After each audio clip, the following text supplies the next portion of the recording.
जनाब असीं जरा साढ़े बलाल साहब ने तो इन्हों की वाल का ठीक नहीं होया ऑपरेशन। बलाल भाई कह रहे हैं कि सानूं जो है बकरा चाहिए। तो बकरे तो पता है कल गोश्त मिल नहीं रहा, कसाई घट कर रहे हैं। नहीं सोचा कि देना जाके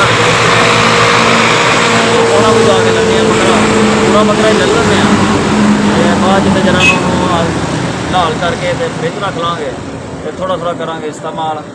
तो वो नज़दीक ही ने साढ़े, असीं चलने उत्थे बकरे वाले को, क्यों बलाल भाई? हाँ जी। तो बकरा इंशाल्लाह असीं जरा ना पूरा का पूरा ही खरीद लैने। छोटा जिहा बकरा दस्सिया उन्होंने, टेलीफोन पर गल हुई है साडी उन्होंने नाल, कहते बकरा है तुसीं आ जाओ। तो जनाब तुहानूं दस्सने कि सौदा किस तरह होंदा है, तो बकरा किन्ना है तो किन्ने पैसे व्यापारी मंगदा है साढ़े करीब ही है, थोड़ा जिहा सानूं दूर जाने पेगा। तुहानूं पता अजकल बमारी है, जानवर ਜਿਹੜੇ अड्डे वाले कसाई वाले ने कसाई वो घट कर रहे हैं, बस ज़्यादा नहीं करते। वो बकरा करते हैं लेकिन बच्छा जरा या कट्टा वो नहीं कर रहे। तो वो भी जरा करते हैं, वो भी बड़ा महंगा मिलता है।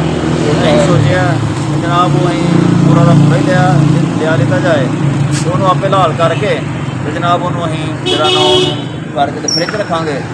तो चलने कसाई के कोल, देखो व्यापारी की करता होना साढ़े नाल।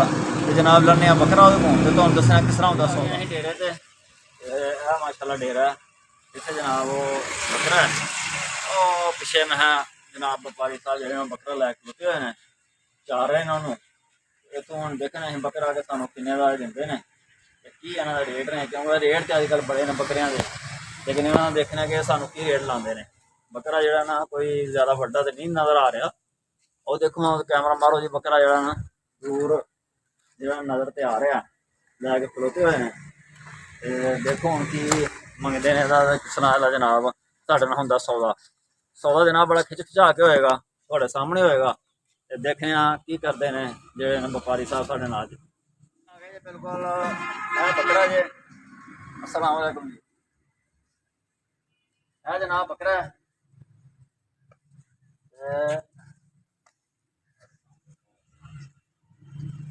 बकरा माशाल्लाह ठीक है। तो तुहानूं दस्सने हूँ कि सौदा किस तरह होंदा साडा इन्हां नाल। वो होएगा 10-12 तो 14 किलो दरम्यान है लगता है। की है जनाब ਇਹਦਾ रेट की जे? 16,000 रुपया। लो जी 16,000 रुपया मंग लिया जे पैंदड़ी। तो हुण देखो कि ਇਹਦਾ की देना किन्ने दा सानूं तुसीं? सर 16 है अजे तुसीं वेख लो की गुजाइश कर ਅਸੀਂ देने 10,000 रुपया। नहीं सर 10,000 ते नहीं मारा खांदा सानू। नहीं 10-12 किलो बकरा जे। देखो जी बकरा जड़ा ना ये कोई इन्ना भारा नहीं है, 10 तो 12 किलो का बकरा है। जनाब महंगाई इन्नी है कि 16,000 रुपया ना मंग लिया। तो देखो हम अं इन्होंने कोशिश करने कोई साइज सूई देने की। अगर ये साढ़े नाल कोई सही तरह चल गए तो फिर तो ले लाँगे, तो जे नहीं तो फिर इन्हों की मर्जी। लो जनाब तुसीं बिस्मिल्लाह करो।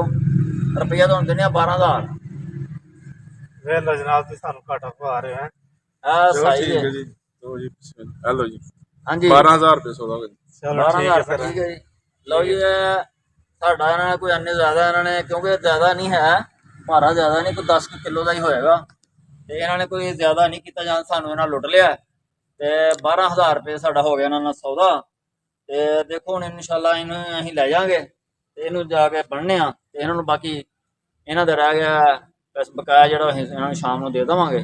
वैसे भी साढ़े वाकफ ही ने, बिल्कुल नज़दीक ने होटल के। तो इन्होंने इंशाल्लाह जो शाम को देवांगे। तो यह रेट ने देखो तुहाडे सामने किस तरह जो जनाब किन्ना कुछ महंगाई है। तो कोई छोटी जी चीज़ भी लैनी होए वो वास्ते कम से कम 10-12,000 तो चाहिए होंदा है, इस तो थले कोई चीज़ नहीं। तो साढ़े चैनल तुसीं जनाब लाइक और शेयर जरूर करा करो। अल्लाह ताला तुहानूं रखे खुश। अल्लाह हाफ़िज़।